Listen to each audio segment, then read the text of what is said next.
Hey there, everybody. Welcome back to the Gamerpreneur Podcast. I'm your host, Dr. Bradford Carlton. Today I have a very special guest with us. I have Antoine Hill, aka Monsofdamid. Hey there. Hello, how's it going, guys? How's it going, Brett?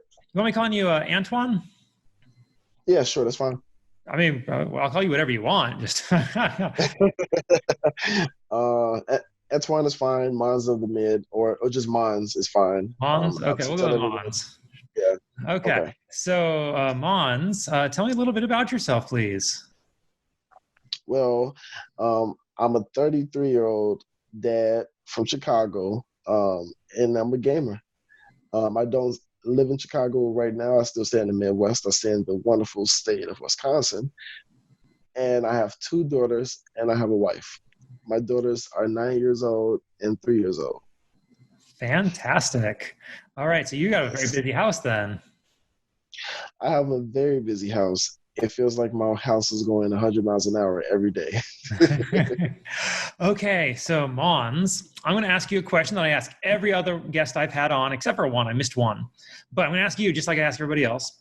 So on a scale of 1 to 10, 10 being high, how weird are you?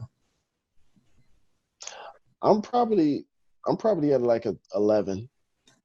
Why is that? Because I mean, I do and love everything, and almost I used to love science. I love gaming. I love music. I love dance. I dance all the time. No matter if I'm walking down the street, it's a ton of people. If I have headphones on, I'm dancing. I'm singing. I love it. I'm just a free spirit. So at times people always say like, that guy's weird, and I just accept it. Hey. Okay. All right. No, power to you for owning it. Okay. Yeah, So definitely. this is the Gamerpreneur. So I need to know, you're a streamer, correct? Yes. Okay. And what got you into streaming? Like, can you tell me about your stream? Well, the one thing that got me into streaming is I'm like I said, I'm from Chicago, and I know growing up and playing games, I never really saw too many Chicago streamers or like anyone from my area to stream and everything. Like traditionally, people usually go for like as far as sports and things like that, or hobbies. They go for different hobbies. Not too many people from Chicago go for streaming. So I wanted to be like I wanted to stand out and be different. Like I said, I'm weird. So everyone's like, bro, you're going into gaming and streaming. I'm like, bro, I've been gaming all my life. And my mom used to tell me all the time, like you game too much. Like there's nothing into gaming, and you have to do something else. And now look. So I always wanted to go for gaming and streaming and try to do something different, deliver different content that my friends in my neighborhood, like no one really thinks to do. Fantastic. Stand out and set yourself apart. I love it. So, If you stay in your own lane. So how long have you been streaming then? I've only been streaming for about maybe a year or so, and I want to say seriously, like I just got my equipment and everything probably like a month ago. So serious streaming about a couple months, but for full time, I actually started in followers about a year. Fantastic. Okay, and how's the stream going? You growing? Stream is going well. I have a Facebook page, which is Monsofdamid. That's growing every single day. I think I'm up to 200, almost 200 friends and followers on my page there. I'm on Mixer. I'm at 300 followers now. I'm on Instagram. I have over 1,000 friends over there, followers. So it's growing. It's growing. Beautiful. Okay, so what kinds of stuff do you play on your stream? Oh, my number one all-time favorite game, since I've been playing since the beginning of time, ever since they came out, is Call of Duty. So big fan of Call of Duty. I play NBA 2K. I just started getting into that. I play games like State of Decay, World Z, Sonic the Hedgehog 2.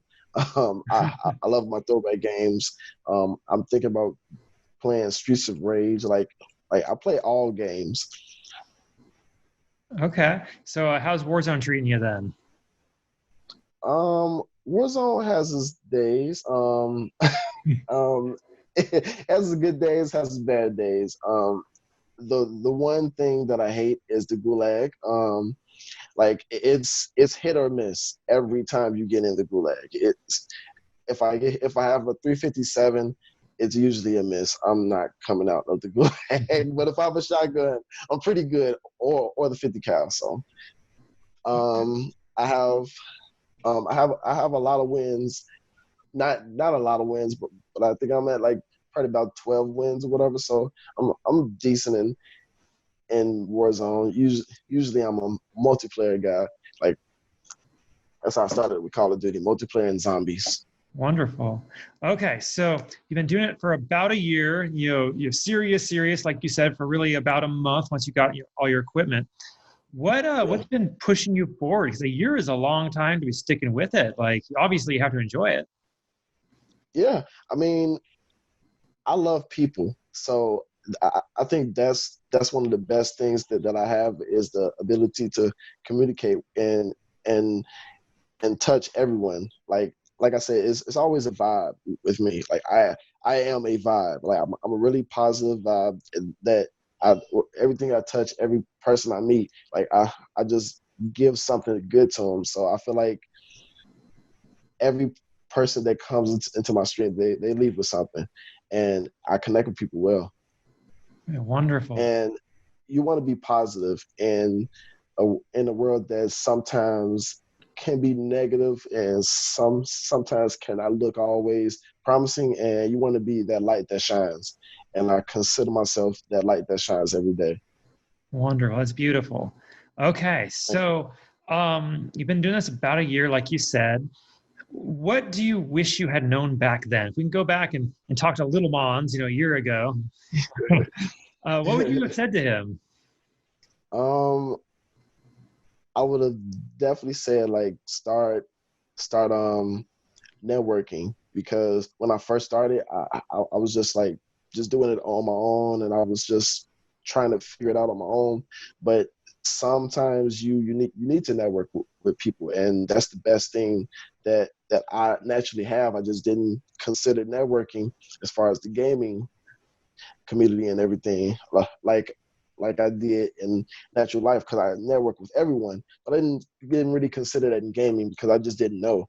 And then I started meeting more streamers and everyone that's playing the game, and then they started giving me tips and things to get, and I started just naturally writing them down and trying to get everything I could get with being a father and everything else that goes on. So it's so much easier once you just be yourself too. When I first started, I was trying to figure out who I wanted to be. I started watching famous YouTubers like Swag and Sparrows and everybody, and like those guys have great gameplay. And I watched that. I'm like, you know something? I think this is something good, because we're all our own selves, and we're pretty much on TV every day of our lives. Except now, I just literally have a camera. All right. So you gave a piece of advice right there. Be yourself. What other kind of advice do you have for people starting up streams, maybe not quite sure what they're doing? Play what you love. YouTube, everything. YouTube helps out. Like search the questions that you have. It's lots of people out there have the same questions. All you have to do is just search for it, and you'll find an answer. Okay. Guaranteed. Wonderful. That's what I did when I was an attorney. People are like, how are you such a good researcher? I'm like, I go to Google. Like, what are you guys trying to do? And that's just like you said, just go to Google. I mean, we have some of the we have the powerfulest device in the world in our hands at all times, but some people just refuse to use it in certain ways. That's it. That's right. Okay. Cell phones. More about kind of you specifically. You said your favorite all-time game of all time is Call of Duty. Which one? Yes. Oh, it's down to one Call of Duty of Yeah. all time. Yeah. If I gave you only one, a power cord and Ethernet cable on a desert island, which one is it? If I had to choose one Call of Duty, oh man, this is tough. And it's just me playing by myself. Oh, no, you got an Ethernet And cable. You can play online. you got in that cable. One game, I would have to go with a. This is tough because there's two, but if I had to choose one, I would choose Call of Duty Black Ops 2. Oh, okay. Call of Duty Black Ops 2 was before its time. That was some of the most iconic gameplay. The zombies was great. Oh my God, the zombies was the best thing to me. Like I said, when I started playing Call of Duty, but Black Ops 2, that touched everybody. Like that game was worldwide. Like that, I think that made it big. Like that made Call of Duty where it's at today, to me. Okay, wonderful. I'll give you my side of it. Modern Warfare 2. It was classic. That was my other one. Got a year playing just the co-op with my best friend, on the hardest difficulty, those juggernauts. Oh man. Oh man, the juggernauts. I used to love. That was fun to me. The juggernauts was fun. It was hard, but it was challenging. But I loved to challenge myself, and try to get the juggernauts. God damn it, those things was tough. Okay. When did you first start playing video games yourself?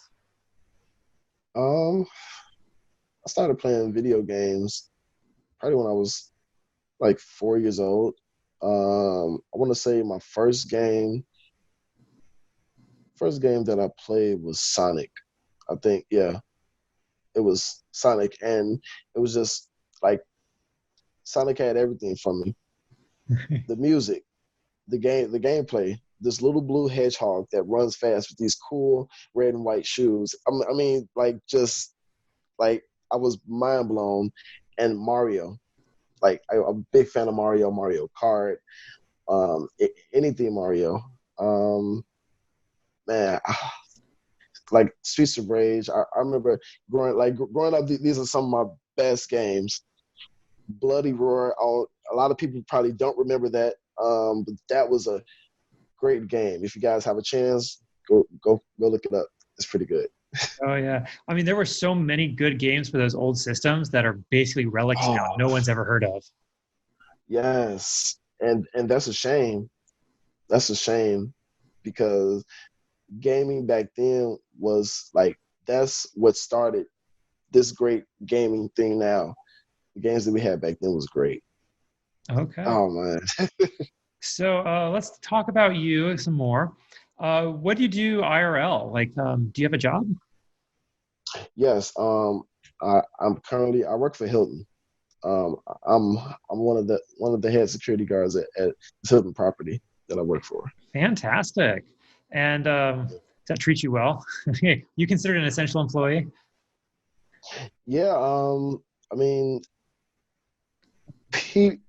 people would say that I'm like the energy that pushes the place and that keeps everyone happy, that keeps everyone positive.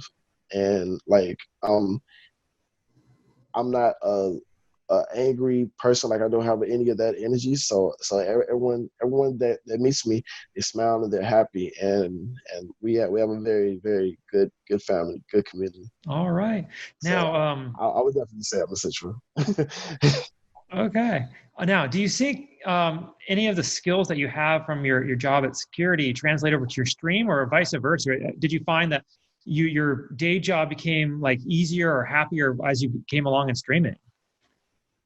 Yeah, I have, because I work and talk to so many people and just communicate and touch everyone. And I found out that so many people that I work with or that come meet me, they're gamers and stuff themselves. Like they have normal jobs, and on the off days when they have time, if they don't have the family, they game mostly on PC. But they game somehow, and they're all just like me. Like they're introverts, but they're also extroverts, and we all get along so well. But yeah, I things that I have found in both of them is just like you never know who you meet. So always be yourself, be kind, be polite, talk to people, and never judge someone for what they've went through. That is fantastic advice. Thank you. All right. No problem. My next question, is it okay if I humble you a little bit? Sure, absolutely. All right. So it's usually about this point, I ask everybody, what is something that you have failed at? Because I want my listeners to understand that not everybody's perfect. We all have done boneheaded stuff, or we've lost, or something's gone wrong in our life. And those are teaching experiences. So what's happened in your life where you can say you failed? I think I failed at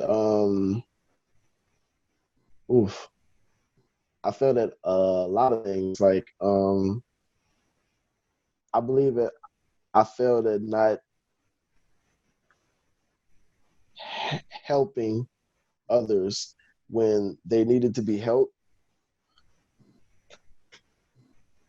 Okay. Can you elaborate a little bit, please?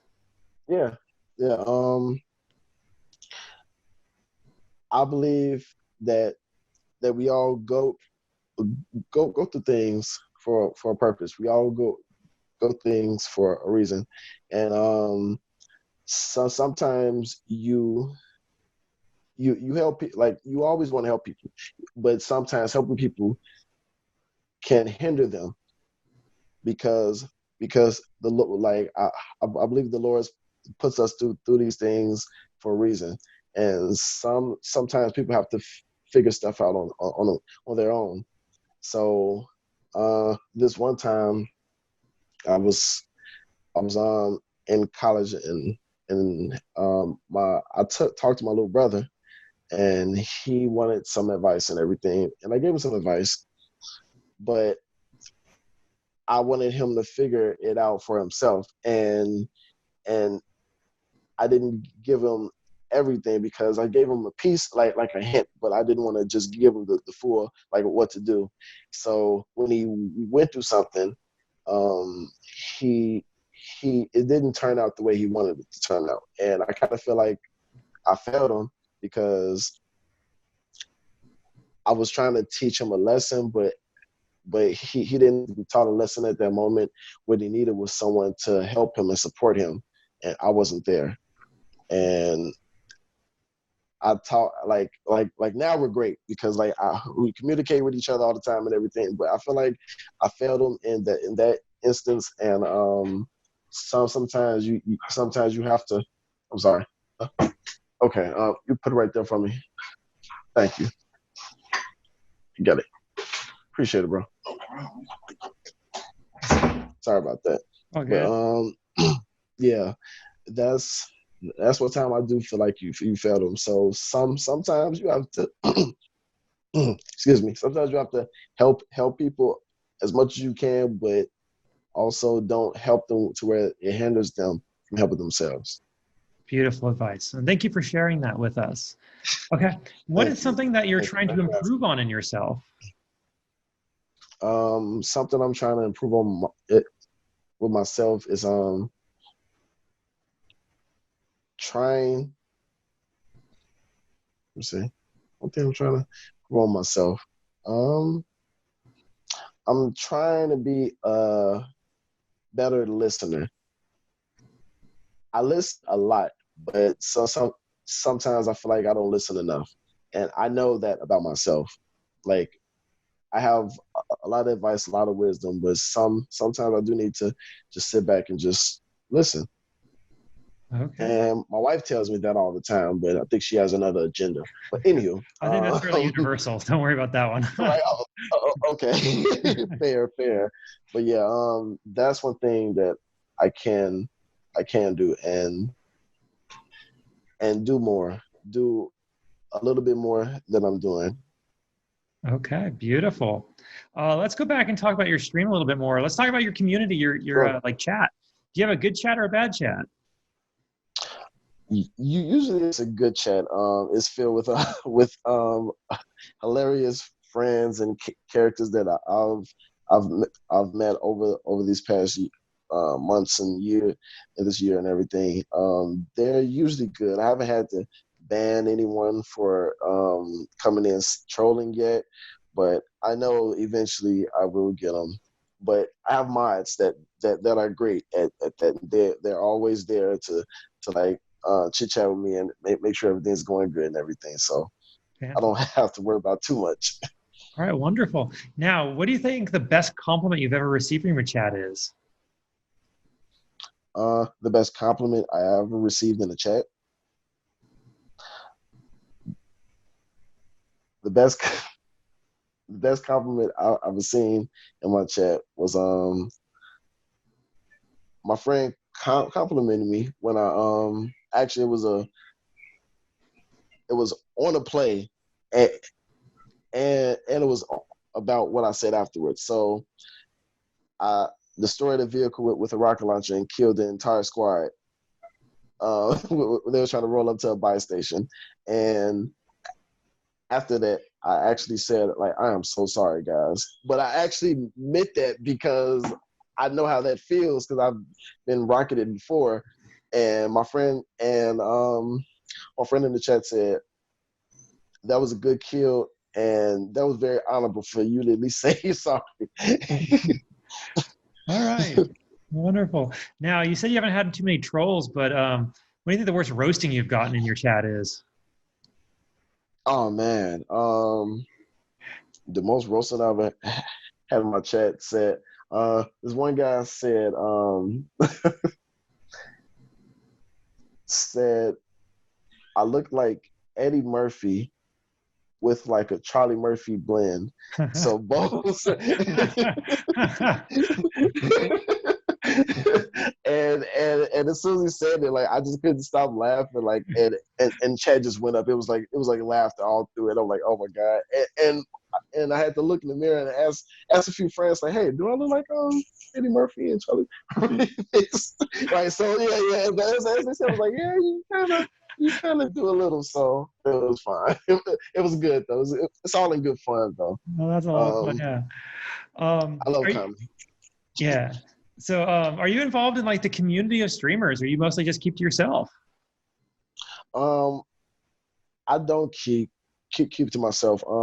Actually, my followers and people that's on like my Twitter, my Instagram and everything, my Facebook, I'm actually in different pages with them, and I share people's streams out.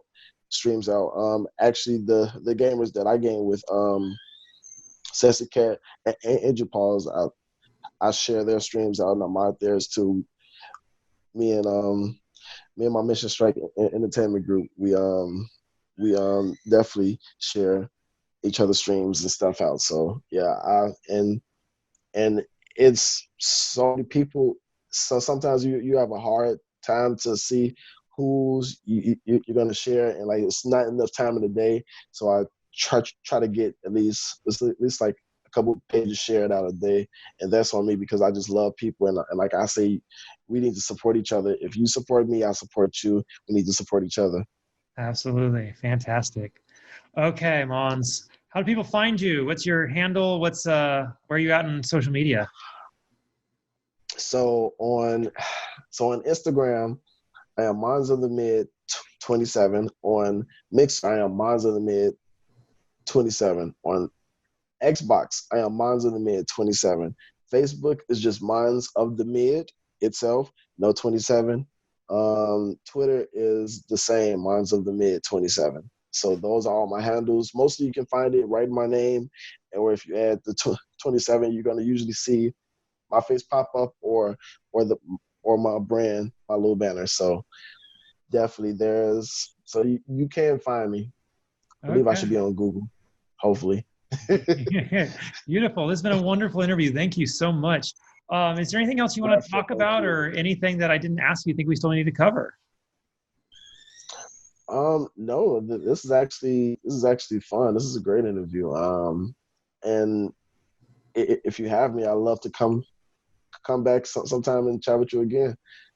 Certainly. Well, I'm planning on starting up a stream hopefully in the next month, so maybe I'll play with you. Oh yeah, definitely. Actually, question. What do you game on? At the moment, Super Nintendo, because that's what my daughter lets me play. Oh, hey, well, you know something? Cheers to her, because that's a great system. It is, and I mean, like my favorite games are Gears of War, and for a Ooh. 2-year-old going on 3 in a couple days, the chainsaw is just not appropriate. Yeah, I don't think Gears of War is gonna be a really great game to play with her. But I'll tell you a game on Xbox that is fun and I actually play with my 9-year-old daughter, and it's All Humans Fall Flat. And that, if you've never played that game, it's a very creative game. I will have to check that one out. Thank you so much. No problem. All right. Anytime. Antoine Hill, Monsofdamid, thank you so much for coming on with us today. No problem, Brad. I appreciate it so much. Thank you, and thank everyone for allowing me to be here right now with you. I appreciate it. Absolutely. All right, everybody. Don't be just a gamer. Be a gamerpreneur. Hey, if you like this podcast, I'd love to invite you to check out a little bit more about me, Dr. Bradford Carlton, Gamerpreneur. If you go to my website, www.thegamerpreneur.com/bonus, I'm going to give you a free copy of my book, The Warcraft of Business, where I explain my history in both gaming and business and how I brought the two together in order to create some very successful companies and help a lot of people. And all you got to do is pay for shipping and processing, and I'll send you this book. I absolutely know you're going to love it. All right, you all take it easy.